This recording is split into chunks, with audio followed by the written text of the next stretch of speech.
अस्सलाम वालेकुम जी, मेरा नाम फ़रज़ीन है and today I am in the head office of Islamic Honey centre. Guys, गर्मी के तो बहुत बैड सीन्स हैं बिकॉज़ ये तो कम होने का नाम ही नहीं ले रही, लेकिन शुक्र है कि आज थोड़ा सा मौसम अच्छा हुआ है। तो मैं सोच रही थी कि क्यों ना थोड़ा सा वेदर कंडीशंस भी अच्छी हो रही हैं तो हम अपनी जो सेकंड पॉडकास्ट है उसकी जानिब बढ़ें। तो इसी तवस्सुत में मेरे साथ once again the most talented, थोड़ा सा वो चिढ़ती हैं इस बात पे कि फ़रज़ीन आप मुझे हर इंटरव्यू में इतना एग्जैजरेट कर देती हैं मेरे इंट्रोडक्शन को, लेकिन मेरा तो काम है बिकॉज़ वो डिज़र्व करती हैं कि उनके लिए इस तरह का इंट्रोडक्शन जो है वो किया जाए। तो इसी तवस्सुत में आज हमारे साथ एक दफ़ा फिर डॉक्टर उस्मा मौजूद हैं। सबसे पहले उनका हाल चाल पूछते हैं, उसके बाद मैं आपको बताऊंगी कि आज हम किस प्रोडक्ट के बारे में बात करने जा रहे हैं। अस्सलाम वालेकुम डॉक्टर साहिबा, कैसी हैं आप? वालेकुम अस्सलाम, अल्हम्दुलिल्लाह। आप कैसी हैं? अल्हम्दुलिल्लाह, मैं भी ठीक हूँ। तो कैसा फ़ील कर रही हैं आज आप? ज़रा मौसम थोड़ा सा अच्छा हो गया है। I feel a bit energetic, है ना? बिकॉज़ मुझे लगता है कि जो वेदर कंडीशंस है ना, ये भी इनडायरेक्टली या डायरेक्टली हमारी मेंटल स्टेट के साथ थोड़ा सा चल रही होती हैं, है ना, लिंक कर रही होती हैं। तो मुझे ये बताएं कि काम शाम कैसा चल रहा है? अल्हम्दुलिल्लाह, इट्स गोइंग गुड। ठीक है। तो व्यूअर्स, मैंने और डॉक्टर साहिबा ने ये डिसाइड किया है कि हमारा एक प्रोडक्ट है जो कि आप ये समझ लें कि नज़रअंदाज भी हो जाता है, यूज़र्स की तरफ से नहीं लेकिन हम लोगों की तरफ से। तो we were studying on it which is black seed honey. तो जब हमने देखा कि इसके इतने बेशुमार फ़ायदे हैं और इसकी जो व्यूअरशिप है वो भी अच्छी है, यूज़र्स भी हमारे काफ़ी ज़्यादा हैं, तो हमने सोचा कि बाकी जो हमारे मेजर और टॉप सेलिंग प्रोडक्ट्स हैं उन पे तो हम बात करते रहते हैं, लेकिन क्यों ना हम ब्लैक सीड हनी की जो इम्पोर्टेंस है उसको भी हम आप लोगों के साथ शेयर करें। और अगर हम बात करें इसकी कॉम्पोजिशन की या इसकी चीज़ों की, तो ये इतनी अथेंटिक और ऑर्गेनिक चीज़ों से मिलके बना हुआ है कि ऑटोमेटिकली जब मैं अभी आप लोगों को बताऊंगी, जब डॉक्टर साहिबा इसके फ़ायदे बताएंगी आप लोगों को, तो यू गाइज विल रियलाइज़ के वाकई इट इज़ वर्थ यूजिंग। तो चलें हम बढ़ते हैं इसके इंट्रोडक्शन की जानिब और इसके यूजेस की जानिब, और फिर उसके बाद इसको रिलेट करते हैं डिफरेंट मेडिकल कंडीशंस के साथ। डॉक्टर साहिबा, सबसे पहले मुझे ये बताएं कि ये जो ब्लैक सीड हनी है, I was studying on it, तो मैंने पढ़ा इसमें कि ये रॉयल जेली, फिर बीज वैक्स और कलवंजी का जो है मिक्सचर है। तो कलवंजी के बारे में तो अगर हम रिलीजियस पॉइंट ऑफ व्यू से भी देखें तो हमें यही सुनने को और सीखने को मिलता है कि उसके अंदर जो है वो हर मर्ज़ का इलाज है सिवाय मौत के। तो थोड़ा सा मुझे इसकी कॉम्पोजिशन के बारे में आप गाइड करें कि क्या ये जो इंडिविजुअल इम्पोर्टेंस है इन चीज़ों की, ये क्या है, और अपने तौर पे थोड़ा सा मुझे बताएं। तो जो इसमें हमारे पास इंग्रेडिएंट्स हैं, आपने ही जैसे बताया कि इसमें रॉयल जेली है, बीज वैक्स है और इसमें कलवंजी पाई जाती है और साथ में इसमें ऑर्गेनिक हनी भी है।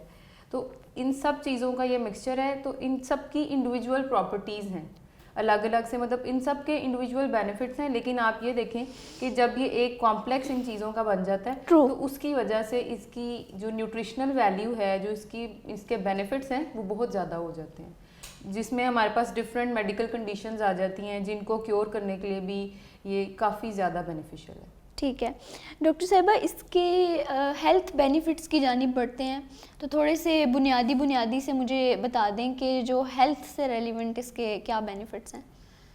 बेसिकली इसके कुछ इस तरह की प्रॉपर्टीज़ हैं जो कि मैं मेंशन करना चाहूँगी, जो कि काफ़ी हमारी डिजीज़ को कॉप अप करने के लिए बेहतरीन है। तो उसमें सबसे पहले तो इसमें एंटीऑक्सीडेंट प्रॉपर्टीज़ भी पाई जाती हैं, उसके साथ साथ इसमें एंटी एस्थमेटिक प्रॉपर्टीज़ भी हैं, लाइक एज़मा को ट्रीट करने के लिए भी काफ़ी बेनिफिशियल है। और जैसे आपको पता होगा कि आजकल लाहौर की जो एयर क्वालिटी है वो काफ़ी ज़्यादा वर्स हो चुकी है। एग्जैक्टली और उसकी वजह से Lahore becomes the most polluted city nowadays. तो उसकी वजह से क्या हो रहा है कि हमारे पास डिफरेंट रिस्पायरेटरी ट्रैक इन्फेक्शंस जो हैं वो बहुत ज़्यादा उनका रेट इंक्रीज़ हो रहा है। तो उसके साथ साथ अगर हम देखें तो इन सारी चीज़ों को कॉप अप करने के लिए आपके पास ये जो प्रोडक्ट है ये बहुत बेहतरीन है। जिसमें हमारे पास जैसे फॉर एग्जांपल क्रॉनिक ब्रोंकाइटिस आ जाता है, एज़मा आ जाता है। वो तो समझ लें कि दैट इज़ द कंडीशन कि जिसका अगर हम उसका क्योर भी बता दें तो पेशेंट ही इतना मोटिवेटिंग नहीं होता, बिकॉज वो कंडीशन ही क्रॉनिक हो गई होती है। Exactly. और जो आपने पॉइंट बताया एयर क्वालिटी वाला, ये एक बहुत इंपॉर्टेंट पॉइंट है व्यूअर्स। अगर व्यूअर्स आप लोग देखें तो आलूदगी के एतबार से भी हमारा जो शहर लाहौर है वो सरे फहरिस्त है। तो ये जो डॉक्टर साहिबा ने एक पॉइंट बताया है ना, ये बहुत ज़्यादा बेनिफिशियल है कि इसकी वजह से जो हमें पोल्यूशन की वजह से जो हमें रिस्पायरेटरी ट्रैक्ट की बीमारियां हो रही हैं उसको रिजॉल्व करने में ये एक बहुत बेनिफिशियल प्रोडक्ट है।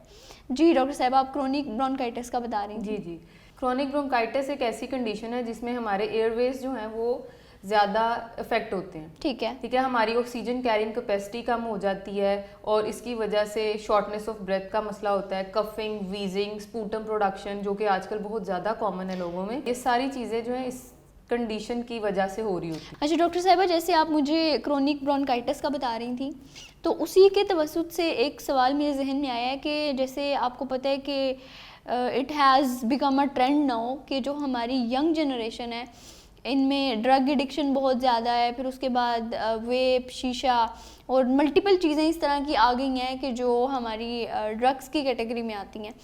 तो निकोटीन तो आप समझ लें कि कॉमन हो चुकी है।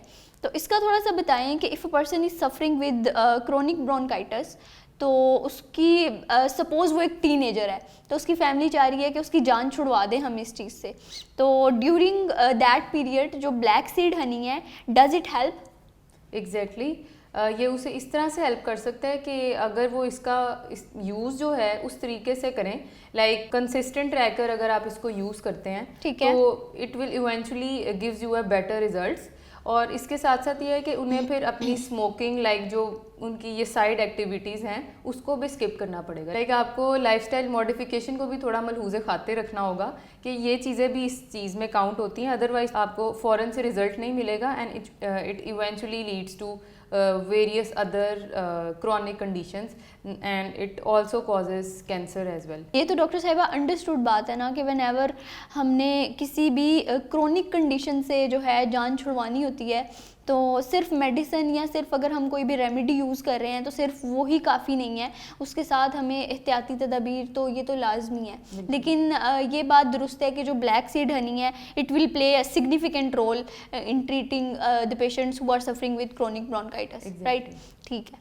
अच्छा डॉक्टर साहिबा, इम्यूनिटी में इसका क्या रोल है? Because I am always concerned जब भी किसी प्रोडक्ट की बात होती है तो मेरी कोशिश होती है कि जो बिकॉज दिस इज़ समथिंग कि जो एक तो नेचुरली हमारे अंदर डेवलप्ड निज़ाम है अल्लाह ताला की तरफ से, दूसरा मैं हमेशा से कंसर्न्ड होती हूँ कि कोई भी प्रोडक्ट है, कोई भी रेमेडी है, कोई भी मेडिसिन है हम यूज़ कर रहे हैं तो मैं उसके मल्टीपल जो एस्पेक्ट्स हैं ना उनको डिस्कस करूँ। तो आप एज अ डॉक्टर मेरे से ज़्यादा बेहतर समझती हैं कि जो इम्यूनिटी है ये कितना एक ह्यूज और इम्पोर्टेंट पॉइंट है, तो इसका थोड़ा सा मुझे लिंक बता दें ब्लैक सीड हनी के साथ। जी बिल्कुल, जो हमारे पास ब्लैक सीड हनी है इसमें बेसिकली इम्यूनोमॉड्यूलेटरी प्रॉपर्टीज़ भी हैं। ठीक है, यानी ये हमारे इम्यून सिस्टम को मॉड्यूलेट करता है इस तरह से कि ये हमारी इम्यूनिटी को इन्हांस करने में काफ़ी ज़्यादा एक अच्छा रोल प्ले करता है। ये तो बहुत बेस्ट चीज़ हो गई है। एग्जैक्टली, तो इससे ये है कि आपकी जितनी भी इस तरह की रिस्पायरेटरी ट्रैक इन्फेक्शंस हैं उन सबको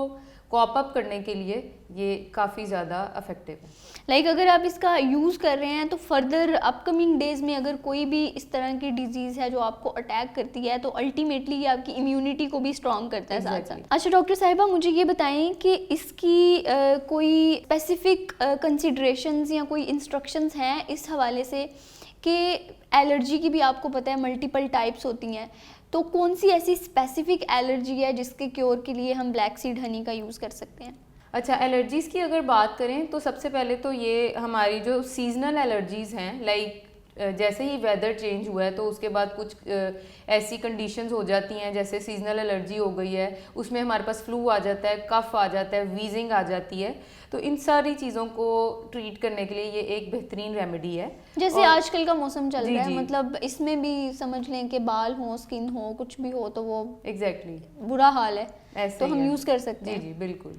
ठीक है डॉक्टर साहिबा, इसकी कोई स्पेसिफिक इंस्ट्रक्शंस हैं सीज़न के हिसाब से कि किस सीज़न में हम इसको यूज़ कर सकते हैं, लाइक किस सीज़न में ज़्यादा बेनिफिशियल है, किस सीज़न में नहीं करना चाहिए, बिकॉज अल्टीमेटली हनी तो इसमें है ना, तो फिर कुछ वो एक स्टीरियोटाइप्स भी बने हुए हैं हनी को लेके लोगों के, तो सीज़न के लिहाज से क्या इसकी क्या कहती हैं आप कि क्या इसका यूज़ करना चाहिए, कब करना चाहिए, कब नहीं करना चाहिए?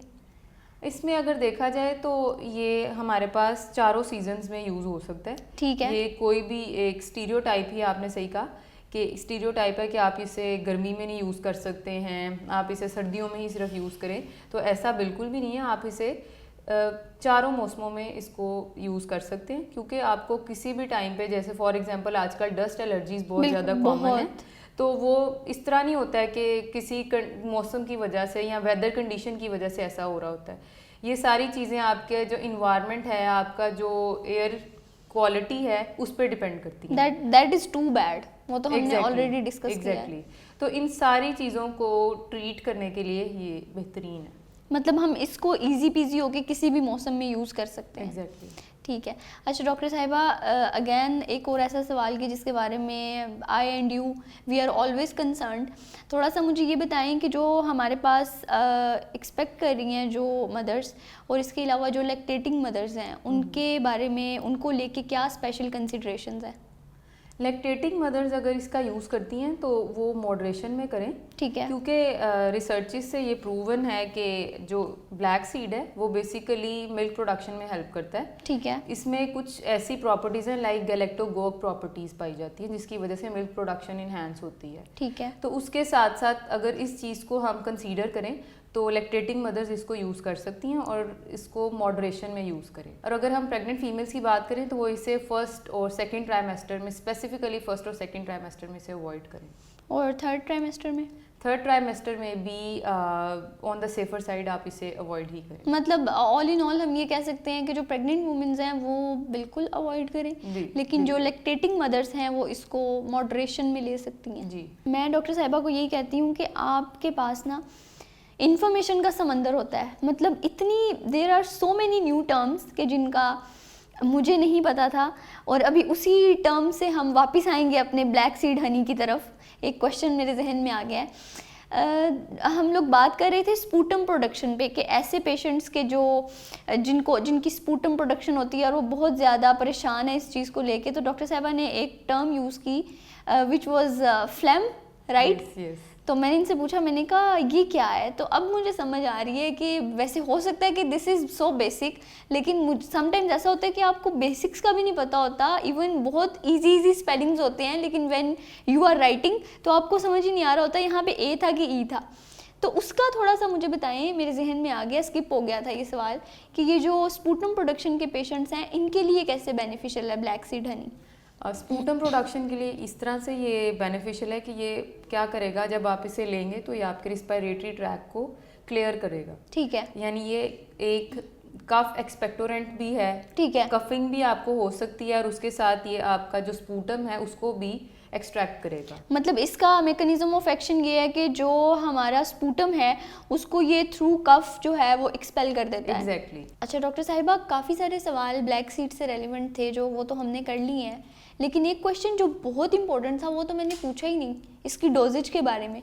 तो थोड़ा सा ये तो गाइड करें कि इसको हमने यूज़ कब कब करना है। लोगों ने कहना है कि सारी चीज़ें इन्होंने बता दी हैं, लेकिन जो मोस्ट इंपॉर्टेंट चीज़ है कि भाई हम इसको यूज़ कब करें, तो ये थोड़ा सा गाइड करें। अगर मैं इसकी डोजेज की बात करूँ तो 6 to 12 ईयर्स के बच्चे इसका 1 teaspoon once a day use कर सकते हैं, और मोर देन 12 ईयर्स जो बच्चे हैं वो इसके 2 teaspoons twice a day use कर सकते हैं। और एडल्ट्स के लिए इसकी डोजेज इस तरह से है कि वो इसके 2 tablespoon twice a day use कर सकते हैं, like in morning, evening snack, इसको शाम के खाने से पहले यूज़ कर सकते हैं। डॉक्टर साहिबा, मुझे लगता है कि हमने ऑलमोस्ट चीज़ों को कवर कर लिया है, और ऑल इन ऑल जो हमारा इंटरव्यू था स्पेसिफिकली ब्लैक सीड हनी से रेलिवेंट, उसमें मुझे तो यही समझ आई है, आप मुझे करेक्ट कर दीजिएगा अगर मैं कुछ गलत बोल रही हूँ, कि जो हमारा ब्लैक सीड हनी है ये स्पेसिफिकली जो रिस्पायरेटरी ट्रैक के इन्फेक्शंस हैं उनसे उनको ट्रीट करने के लिए, बिकॉज जैसा आपने मुझे बताया कि अगर हम क्रोनिक ब्रोंकाइटिस देख लें, ड्रग